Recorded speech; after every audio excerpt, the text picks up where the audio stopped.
How you doing? I'm Trent Sanderson on the infamous Living Room Network. Thank you so much for joining me today.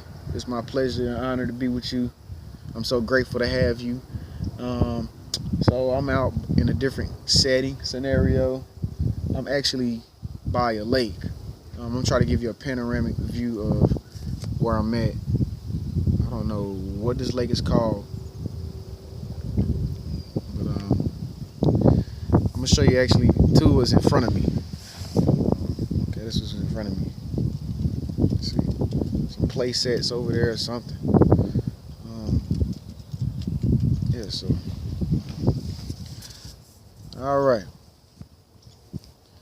And that's something that awakened people like to do, or people with great awareness like to do. We want to make sure that you understand us in the most highest detail. We have an eye for detail and awareness because our perception is heightened. Perception is a way of understanding. The way of understanding becomes heightened as in more clear, more crystal clear, on a higher level of understanding. So if you're awakened, you understand exactly what I'm talking about. But if you're still a little bit unconscious, becoming awakened, then these are some of the things that you will notice about yourself that begin to change. Your perception will begin to heighten. You will start to pay more attention to little small things. And if you do that now, that's a plus. That's a plus. Don't get me wrong. But you know when it's really serious when every little thing starts to get to you, okay? When you start to become an emotional wreck about every little single thing around you, not to the degree that you're at now, but when you get to the point where it's like everything around you, you are becoming awakened, you know? Shout out to empaths too. Really emotional, sympathetic people, empaths. Those are awakened people too because they have a heightened sense of feel about, you know, everything in their environment. They can feel other people's energy and all that. Anyway, so with all that being said, this is about awakening, the spiritual revolution. I'm gonna try to make it real short, brief. I know the attention span is short. And so what do we always say? Divine powers are always working for us because we're trying to do the right thing. All right, thank you so much. All right, so I don't know if you've noticed, but I've definitely been noticing some weird stuff happening in our society. I have. And I hate to keep talking about it, but I know a lot of people don't like to talk about it, but it is the truth. It is the truth. It's coming out, you know, and people are having to deal with it for what it is. And that is being spiritual. That is being spiritual. Yes, sun. I need the sun. Yes, but it is being spiritual. For so long, so many people tried to avoid being spiritual. Even people in these churches and mosque and whatever you want to call it, people that go to temples and stuff to praise and worship, whatever they worship and stuff, they only went there to receive, you know, that fulfillment. But now is calling that it be fulfilled when you even outside of the buildings and the churches and the mosque and all these buildings and stuff that you go in and you try to get a fulfillment of who you are as a person. It's happening when you're not in church.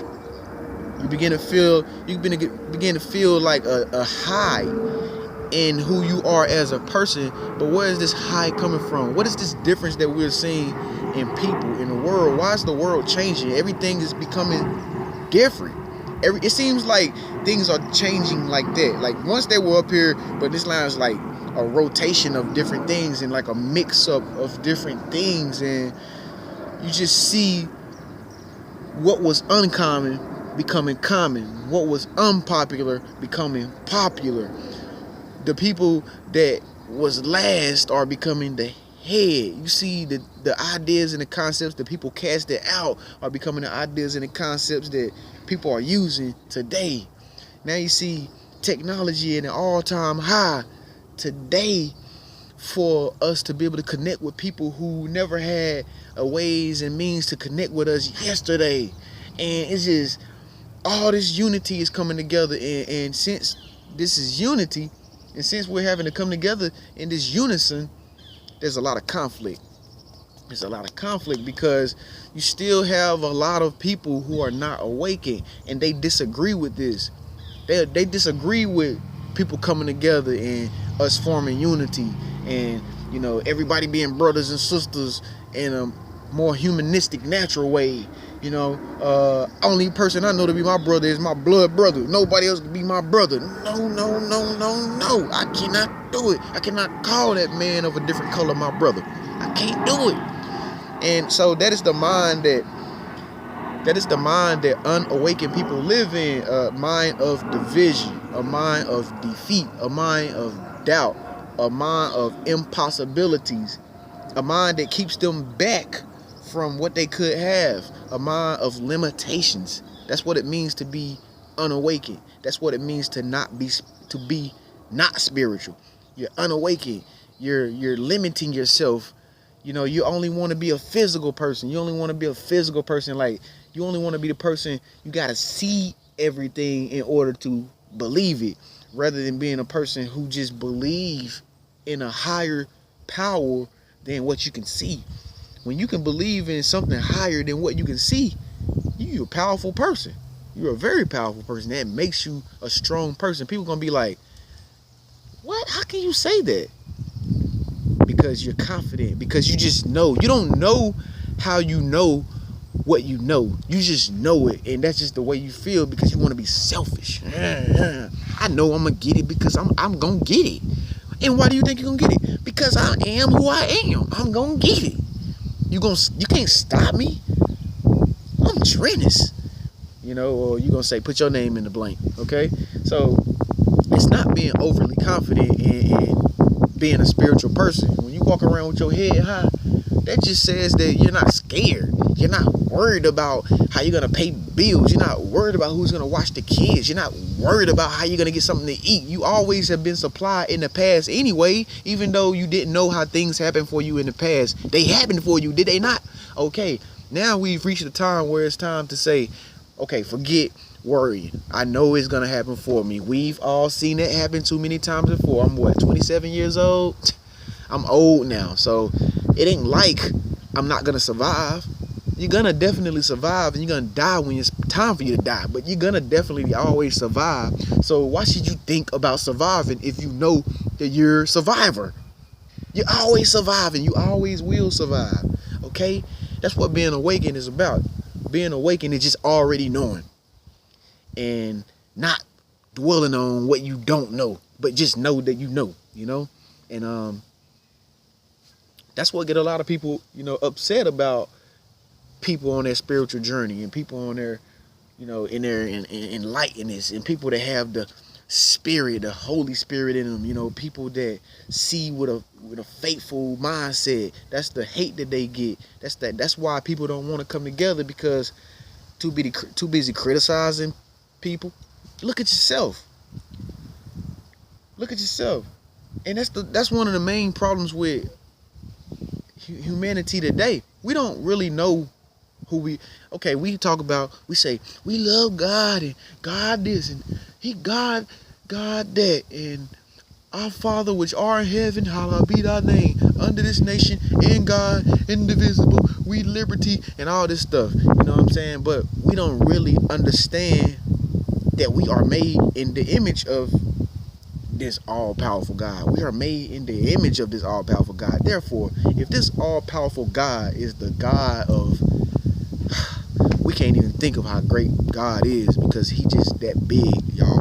And it's not nothing that we as humans can imagine, can think to imagine. So if that is what we are made in the image of, then who are we? We must be a very powerful people, but we don't know that.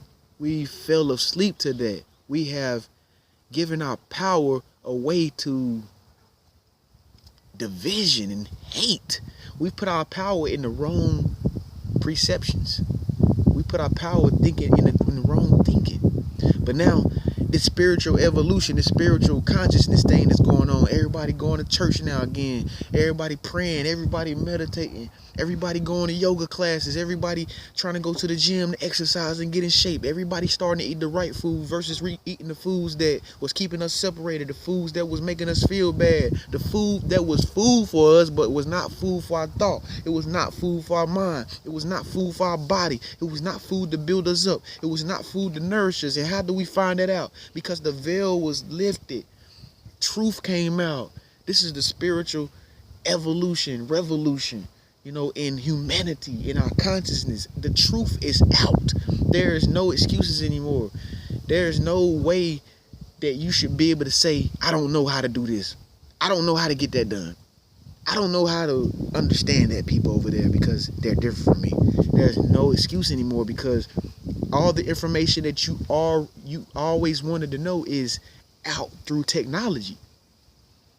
Technology makes it possible for all information to be shared. Ain't nothing hidden no more. The way the black people live is all in the information of technology. The way white people live and how they think is all in the information of technology. The way Indians and Muslims and Hindu people and all these people think, nothing is secret anymore. You can't keep a secret anymore because people can feel it. They can feel your energy now. Like when you go around somebody, ain't it ironic how you can just feel what type of person they are without them even saying nothing? That's energy. That's because we're in a spiritual revolution. Spiritual evolution is happening. The real God and who we are as people is expanding again. It's coming back out to how it's supposed to be because it's time for that. It's time for that. This is what it is about. This is what it's about. And a lot of people say, it's the end of the world. These are the end times. These are the last days. And a lot of people that say that stuff are those Christian people. People that call themselves Christian because they want to call themselves Christian. Now, it's okay to believe in something, but do you have to put a label on it? No, you don't have to put a label. You don't have to put a label on it. That's what you believe in. But you don't have to put a label on it because, okay, what is that label doing? That label is saying, hey, we over here are the group of people that believe in this. But y'all over there are the people that believe in what? Because if it's not what we believe in, then you're not like us. And you can't be called what we're called because you don't believe in what we believe in. So in order for us to be friends with you, like the way we want to be friends with you, you have to believe what we believe. Other than that, I don't understand you. You get what I'm saying? So there's a lot of separation. There's a lot of hate and there's a lot of division and pride and self-centeredness and religion going on. But even that is going to be broken down. For instance, I'm going to take it to a story. When Jesus died, what happened to the temple? It split. It split. You know why? Because he was never in the temple in the first place. And plus, they were in there doing the wrong things for the wrong reasons. Same thing today. Nothing has changed. The world is changing, guys. Do you want to be a part of it? If you want to be a part of it, be adaptable to everybody. Everything. Be a free-minded person. Be free spirit. I'm not saying forget who you are. I'm just saying stop thinking with limits. I'm just saying stop thinking with boundaries. Stop thinking that nothing is possible. Stop thinking that the things that you want to happen can't happen for you. You got to start believing. You got to start just knowing that something is going to help you even though you don't know how it's going to help you. And you just got to go do it. Step 1, do that. Step 2, do that next. Step 3, do that next. Keep going because whatever you thinking is going to happen, thinking is going to help you, is going to help you for some strange reason. That is the divine force that is far beyond our world that we can't even see that helps us. It's the same thing that keeps you breathing right now. Like it's the same thing that keeps your heart beating and you don't even know how it beat. You're not in there you're not in there setting the functions and the codes in your heart. Like, I want you to beat 14 million times today. Breath, I want you to breathe in for me 33,000 times today, and tomorrow I want you to breathe 22 million times for me, and then I can stay alive like that. No, there's a force that's keeping you, connected. There's a force that's keeping you in who you are. And so this is awakeness. This is the spiritual consciousness. This is spiritual evolution and everything and everybody. Thank you for watching. I'm Trenton Sanderson. You're on the Living Realm Network. Please subscribe. Please share and share your comments.